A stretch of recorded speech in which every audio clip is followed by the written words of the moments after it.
Magandang gabi po sa ating lahat.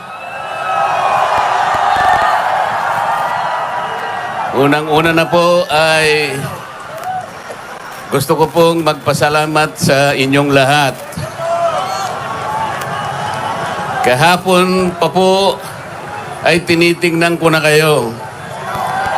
Lalong-lalo na po yung nanggaling pa sa malalayong lugar. Meron pa po ako nakitang nasa panig ng katandaan, mga lolo at mga lola. Kahit na po ang lakas ng buhos ng ulan, walang tumitinag, walang umuuwi. Lalo na kung nagpapahayag po kayo ng ating pagkakaisa. Ang ating hinahanap na katarungan, hinahanap nating katotohanan, transparency, at accountability. Salamat po sa lahat ng mga kapatid sa Iglesia ni Cristo.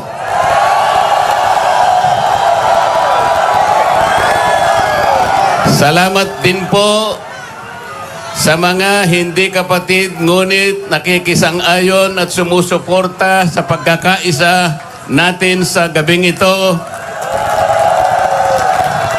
Ang iba po ay mga kakilala ko, yung iba po ay hindi ko man kakilala, ngunit nagpahayag po sila ng pagsuporta at pagmamahal sa ating bansa at sa ginagawa natin ngayon. Hindi na nga po sana ako pupunta dito kasi baka akalain po nung iba ako pa po yung nag-i-instigate, hindi po. Ang palagi ko pong ginagawa, kagaya ng palagi kong sinasabi, ay kailangan maipakita natin kung ano ang tunay at tapat na paglilingkod ng isang public servant sa pamahalaan. Gusto ko pong gamitin ang aking sarili na isang mabuting halimbawa kung paano ang isang public official ay tumupad ng kanyang tungkulin dahil sa pinagtiwalaan ng mga tao para sila ay paglingkuran.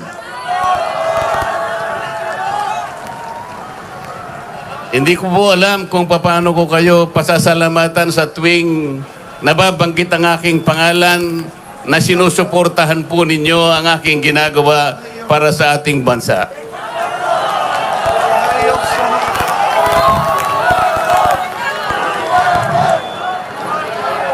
Pangalawang araw na po ito, ngunit hindi ko nakikita sa mukha ninyo ang kapaguran.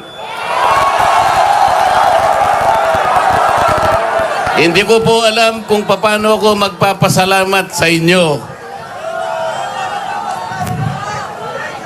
Kung magagawa ko lang, napuntahan ko kayong isa-isa para yakapin ko kayo. Gagawin ko po.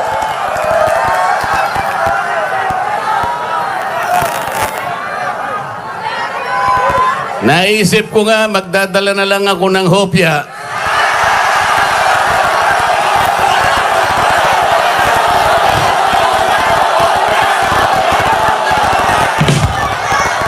Pero nung makita ko po na napakarami ninyo, kahit 30 pabrika ng hopya, hindi magkakasa sa inyo.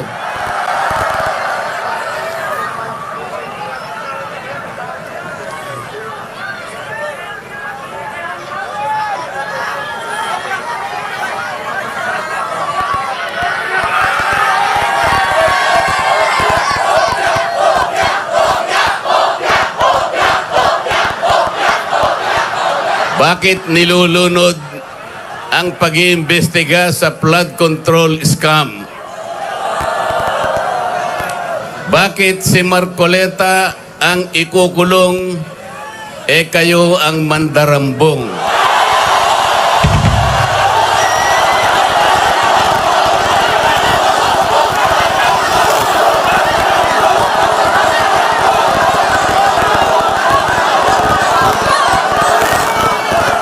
Meron po akong babasahin sa inyo. Alam nyo na po ito, pero kailangan pong alam ko uli sa inyo para maitatak po sa ating puso. Ang babasahin ko po sa inyo ay yung pambungad o yung preambulo ng ating saligang batas. Ito po ang kauna-unahan, ito ang pambungad, ito yung panimula. Kung tawagin natin sa English ay preamble. Ito po ang sama-samang isinulat ng bawat isang Pilipino noong ang ating saligang batas ay ating pinagtibay. Babasahin ko po. Kami, ang nakapangyariang sambayanang Pilipino na humihingi ng tulong sa makapangyarihang Diyos upang bumuo ng isang makatarungan at makataong lipunan at magtatag ng isang pamahalaan nakakatawan sa aming mga mithiin at mga lunggatiin, magtataguyod ng kabutihan sa bawat isa, mangangalaga at magpapaunlad ng aming kamanahan at titiyak para sa aming sarili at sa angkanang susunod ng mga biyaya ng kalayaan at demokrasya sa ilalim ng pananaig ng batas at ng pamahalaang puspos ng katotohanan, katarungan, kalayaan, pag-ibig, pagkakapantay-pantay at kapayapaan ay naglalagda at naghahayag ng konstitusyong ito. Mga kababayan, ito po ang batayan kung bakit nandito tayo ngayon. Nais nating ipaalala sa pamahalaan ang ating mga layunin, ang ating mga adhikain, ang ating mga pangarap para sa ating sarili at sa susunod na saling lahi, at ang ating pangarap sa ating pinakamamahal na bansa. Ito po ang aking paninindigan at alam ko ito ang ating pinagkaisang paninindigan ngayong gabi.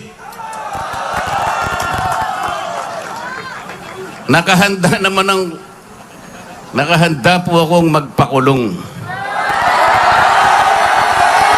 Kung kinakailangang maaresto po ako, wala pong problema. Kung ito po ang kabayarang hinihingi para ipagtanggol ko ang katarungan at ang pambansang kagalingan at ang interes ng mamamayang Pilipino,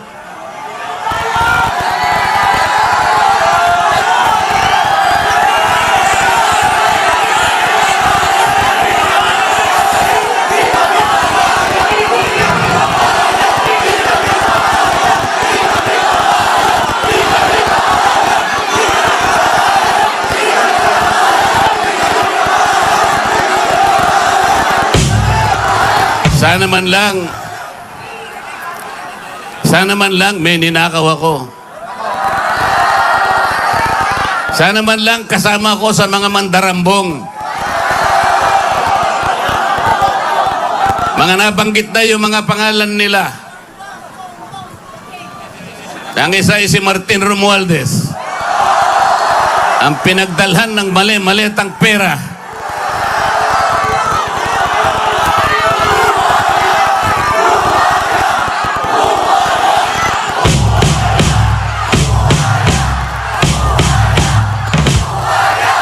Ako po ang ibinibintang nila sa akin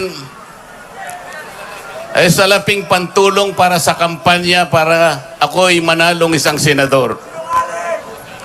Mga kaibigan po na pribado at sarili nilang pera ang kanilang itinulong sa akin, baka sakaling manalo nga po ako at nanalo nga po.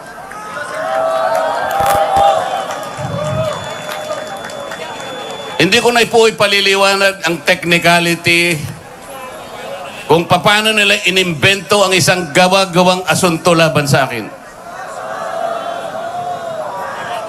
Tingnan po ninyo kung sino pa yung nagtatanggol at tumutulong para sa ganon, matukoy natin kung sino ang may kagagawan ng pinakamalawak, pinakagarapal na pandarambong sa kabambayan, siya pa ang inaasunto at siya pa ang pinagbabalakang arestuhin. Hindi ba katungkulan ng ombudsman ang sila ang humanap, umusig, at parusahan ang lahat ng may kagagawan nito? Bakit ang ombudsman ang nagagalit sa akin? Hindi ba dapat tulungan pa nila ako? Sapagkat iisa ang layunin namin. Ginawa po nilang politika ang lahat ng ito. Ang mga asunto po na sinampa laban sa akin ay nagsasaysay ng kwarta, pero hindi nagbabanggit ng korupsyon. Nagsasaysay ng halaga, ngunit hindi binabanggit ang ill-gotten wealth. Ipinipilit na iugnay ang public office, ngunit walang binabanggit na abuse of public office. Naglulubid ng mga chismis, ngunit walang ebidensya. Naglulubid ng naratibong pampolitika, ngunit walang binabanggit na elemento o sangkap sa mga krimen na kanilang gawa-gawa.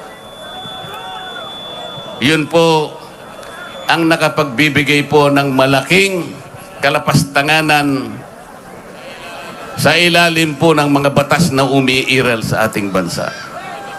Hindi ba sinabi natin, bawal ang bend the law?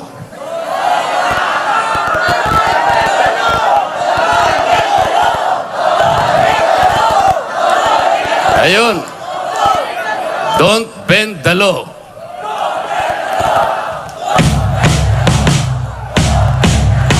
Paano naman kasi? Isa naman kasama ko doon sa bulwagan sa Senado, bigla na lang nagsalita. Sometimes you have to bend the law to be able to please the people.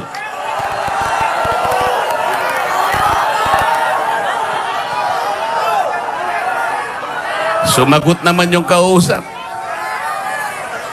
Sumagot yung kausap. Tinanong kasi siya kung tama yung sinasabi.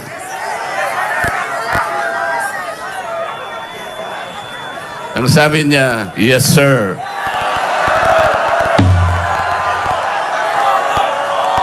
Mga kababayan, uulitin ko po ang aking pagsaludo sa inyo. Ang aking paggalang, ang aking pagpapasalamat sa ipinakita ninyong pagsuporta at pagmamahal sa akin at sa mga bagay na ipinaglalaban nating lahat. Ang katarungan, ang katotohanan, ang pananagutan at ang katarungan. Huwag po tayong mag-iwahiwalay. Ang sabi nga natin, we are one. We are one. We are one. Maraming salamat po sa inyong lahat.